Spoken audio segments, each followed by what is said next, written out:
One of the swing elements that seems to be a recurring theme this season in our HDiD coaching days has been the role of the hips, the role of the pelvis during the swing. And I'm going to show you a video today which is based around the correct angle, the correct rotation of the hips, and how the hips really act as the bridge, if you like, between what the lower body and the upper body are capable of doing.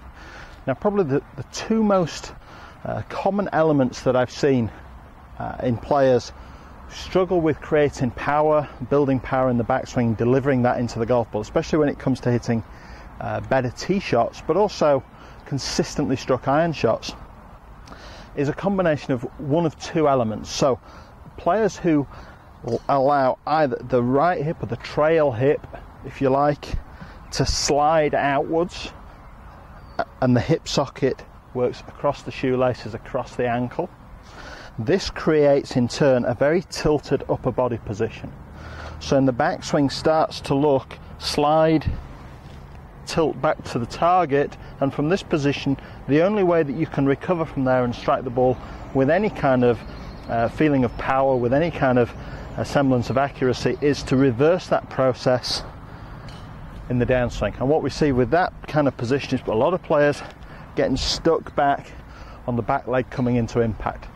They hit the ground first, potentially take a divot early, hit the ball a little fat, or swing up on the ball and hit thins. And as the club gets longer, long irons and fairway woods in particular, see a lot of topped shots coming from this particular body position.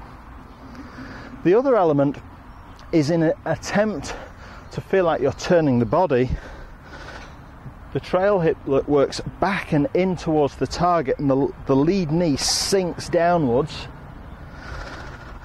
And this creates very much what you'd call, if you like, a reverse pivot. So we get into the top of the backswing where far too much weight is on the lead leg going down the lead thigh, and you are again not able to drive forwards and into that lead side. The weight's already there, and that tends to produce a downswing where the lead leg straightens and pulls upwards, which lifts you away from the ball and has the tendency to send the arms outwards. So we give the ball very much a glancing blow, and this is really destructive, especially when we get into the long irons and in particular off the tee. Absolutely kills your tee shots. We wipe across the edge of the ball, we spin the ball significantly in terms of away from the body. So for a right hander, very much a slice kind of ball flight, but also a very weak flight. We don't produce very much ball speed, very much of a solid contact on the ball, so really robs you of a lot of distance. Now what I'm going to show you today is really how we'd like the hips to work and relate that to what the feet are doing.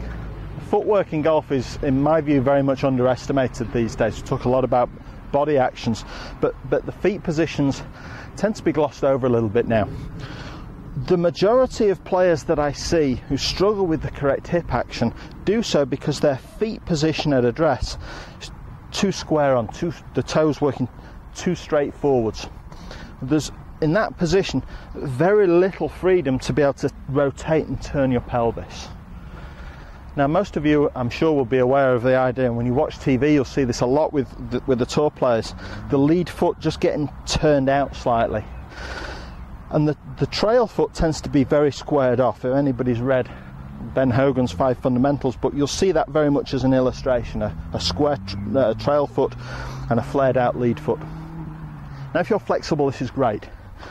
But if you lack a little flexibility, which, let's be honest, as we get older most of us start to do, this really has an impact on your pelvic position. So what I'd like to see players do is actually turn not just the lead foot but the trail foot out a little bit, so it feels like your toes are more at kind of 5 to 1 on a clock face. And what you'll find, if I put this across my hip line here, the more I turn that toe out on my trail foot, the easier it is for me to rotate my pelvis. So for me as a right hander, in the backswing, my right hip now is working back but also slightly up. So the feeling would be that your right trouser pocket is working over your right heel, covering your right heel. That now creates a good amount of pelvic turn, somewhere between 30 and 40 degrees, which creates a lot more room and a lot more scope for me to continue to rotate the chest into a much fuller turn and a much fuller backswing. So if you're looking to increase the size of your turn, the size of your backswing, produce a little bit more power, using your feet position, flaring that right foot out if you're a right-hander, that trail foot, and producing and allowing a little bit more freedom in the turn, you'll find it's a lot easier to find the top of the backswing. And when we get into hitting the driver in particular, this can have big dividends when we come to setting a top of the backswing position for the driver, where we can create a lot of forward speed and power. So if you're someone who struggles with a little bit of flexibility, perhaps you're getting a little older and your body's a little stiffer, try this right foot position, this trail foot position. Turn it out, ankle bone's connected to the knee bone's connected to the hip bone. So if you turn that trail foot out a little bit, you'll find it a lot easier to create the correct pelvic position and get into a much better top of the backswing position.